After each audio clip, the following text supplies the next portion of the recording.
Facebook page নাকি profile কোনটা ভালো, কোনটা নিয়ে এগোবেন, এই ব্যাপারে একদম বিস্তারিত আলোচনা করব আমার আজকের এই ভিডিওতে। এই বিষয়ে অবশ্য আগেও একটা ভিডিও দিয়েছিলাম, আজকে আরও ডিটেলসে বলবো, সো সাথে থাকুন।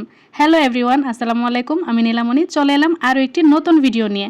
যাদের ভালো লাগবে তারা অবশ্যই লাইক কমেন্ট শেয়ার করে পাশে থাকবেন, আর যাদের ভালো লাগবে না তারা নিজের মতো করে স্কিপ করবেন। তো চলুন শুরু করি। ফেসবুকের মোস্ট অফ দ্য ইনকাম কিন্তু হচ্ছে পেজ থেকে, আবার প্রোফাইল থেকেও কিন্তু অনেকে ইনকাম করছে, কিন্তু আমরা অনেক বেশি দ্বিধাদ্বন্দ্বে ভুগি কোনটাতে ভিউ এবং ইনকাম বেশি, পেজ নাকি প্রোফাইলে। এটা কিন্তু জেনে বুঝে দেন হচ্ছে আমাদের এগোতে হবে। পেজ এবং প্রোফাইলের মধ্যে কি পার্থক্য এবং পেজ এবং প্রোফাইলের আরো যে আদার্স বিষয়গুলো, এগুলো সম্পর্কে একদম ইন টোটালি আপনাদের সাথে শেয়ার করব। তাহলে আপনি বুঝে যাবেন আপনার জন্য কোনটা বেটার। প্রথমেই বলবো প্রোফাইল সম্পর্কে। প্রোফাইল হচ্ছে ফেসবুকের একটা অ্যাকাউন্ট, যেখানে আপনি আপনার mobile number, email, date of birth, আরও আদার্স পার্সোনাল যে ইনফরমেশন সেসব দিয়ে ক্রিয়েট করেছেন। মানে এটা আপনার মূল অ্যাকাউন্ট, যেখানে আপনি 5,000 ফ্রেন্ড যুক্ত করতে পারবেন, যেখানে আপনি ব্যক্তিগত এবং পারিবারিক, সামাজিক সব ধরনের সোশ্যাল নেটওয়ার্কিং করতে পারবেন। আপনি যখন প্রোফাইলটাকে প্রফেশনাল মোডে কনভার্ট করবেন, তখন আপনার সেই 5,000 ফ্রেন্ডও আপনার ফলোয়ারে পরিণত হয়ে যাবে। এটা প্রোফাইলের জন্য একটা অ্যাডভান্টেজ। কিন্তু পেজের ক্ষেত্রে বন্ধু অ্যাড করার কোনো অপশন নেই। সেখানে আপনি কন্টেন্ট আপলোডের মাধ্যমে লাইক এবং ফলোয়ার গেইন করতে পারবেন। ভালো মানের কন্টেন্ট হলে সেটা লাখ বা মিলিয়নও হতে পারে।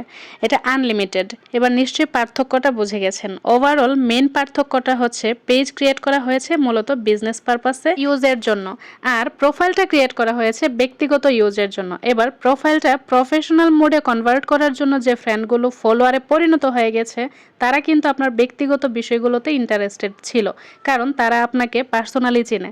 এখন আপনি যখন সেখানে প্রফেশনাল টাইপের কোনো কন্টেন্ট আপলোড করবেন, তখন কিন্তু তাদের সেটা পছন্দ নাও হতে পারে।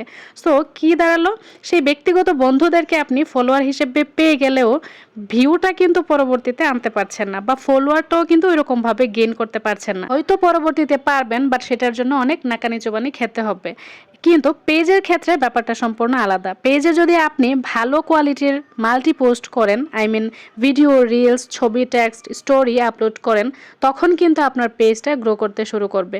শুরুর দিকে একটু প্যারা হলেও একবার যদি পেজের রিচ উঠে যায়, তাহলে কিন্তু অটোমেটিক রিচটা বাড়তেই থাকবে। এবার কন্টেন্টের রিচের ক্ষেত্রে আসি। প্রোফাইলের ক্ষেত্রে জাস্ট আপনার যারা ফ্রেন্ড ছিল এখন ফলোয়ারে কনভার্ট হয়েছে, তারাই জাস্ট আপনার কন্টেন্টটা পাবে।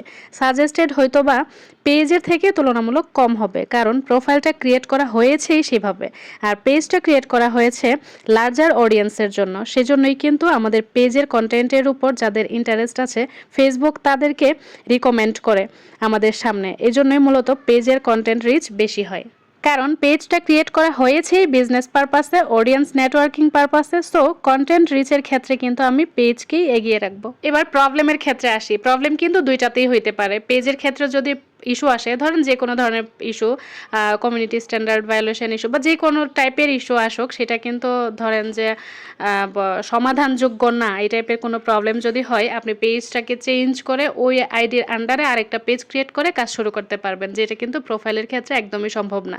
প্রোফাইলের ক্ষেত্রে যদি এই ধরনের প্রবলেম হয়, তাহলে কিন্তু প্রোফাইলটাকে আর ফিরিয়ে আনা সম্ভব না, কাজ করা সম্ভব না। পেজে কাজ করলে প্রোফাইলটাকে আপনি সেভ করে কাজ করতে পারবেন। দেন হচ্ছে অনেক সময় অনেক পেজে একটা সময় অনেক বড় হয়ে যায়, একার পক্ষে সেটা আসলে হ্যান্ডেল করা সম্ভব হয় না, তখন অন্য কাউকে আপনি পেজের অ্যাক্সেস দিতে পারবেন। এটা হচ্ছে প্রমোটার বা এডিটর হিসেবে কাউকে রাখতে পারবেন, যেটা প্রোফাইলের ক্ষেত্রে সম্ভব না। প্রোফাইলের ক্ষেত্রে সরাসরি আইডি পাসওয়ার্ড দিয়ে দিতে হবে, যেটা কিন্তু একদমই সেভ না। পেজের ক্ষেত্রে ভিন্ন। পেজে এক এক কাজের জন্য এক একজনকে আপনি অ্যাক্সেস দিয়ে রাখতে পারবেন, আপনি আপনার মতো করে তাদের অ্যাক্সেস পারমিশন দিতে পারবেন। দেন মেটা বিজনেস সুইট কিন্তু জাস্ট পেজের জন্য প্রযোজ্য, যার মাধ্যমে আপনি পেজের অ্যাডভান্স ইনসাইট দেখতে পারবেন, কন্টেন্ট শিডিউলিং এবং অ্যাডভার্টাইজিং টুল ইউজ করে অ্যাড রান করতে পারবেন, এবং টেক্সট অটোমেশন সহ আরো অ্যাডভান্স ইনসাইটগুলো পর্যবেক্ষণ করতে পারবেন। এর মাধ্যমে কিন্তু আপনি আপনার অডিয়েন্সের চাহিদা বুঝে কন্টেন্ট মেক করতে পারবেন। এটা প্রোফাইলের ক্ষেত্রে সম্ভব না। লাস্ট আর্নিং এর ব্যাপারে বলবো, অ্যাজ এ কন্টেন্ট ক্রিয়েটর হিসেবে যদি আপনি কাজ করতে চান, তাহলে অবভিয়াসলি আমি পেজকে এগিয়ে রাখবো, কারণ পেজটা ক্রিয়েট করা হয়েছেই মূলত কন্টেন্ট ক্রিয়েটরদের জন্য, বিজনেস পারপাসে ইউজের জন্য, এবং বিভিন্ন প্রতিষ্ঠানের অর্গানাইজেশনের একটা প্রফেশনাল প্রেজেন্স দেওয়ার জন্য। সো কন্টেন্ট ক্রিয়েশনের জন্য কিন্তু পেজটাই বেটার, কারণ এত ইন্টারনাল পাওয়ার কিন্তু প্রোফাইলের ক্ষেত্রে নেই। সো অবশ্যই কিন্তু ভিউ এবং ইনকাম পেজের ক্ষেত্রে বেশি হয়। আরও একটা ব্যাপার হচ্ছে, আপনি যদি কমেন্ট ব্লক খান তাহলে পেজের ক্ষেত্রে আপনি অ্যাডমিন আইডিটা চেঞ্জ করে কমেন্ট করতে পারবেন, সেই ক্ষেত্রে কমেন্ট ব্লকের প্রবলেমটা থাকবে না। বাট প্রোফাইলের ক্ষেত্রে কিন্তু এই প্রবলেমটা থেকেই যাবে।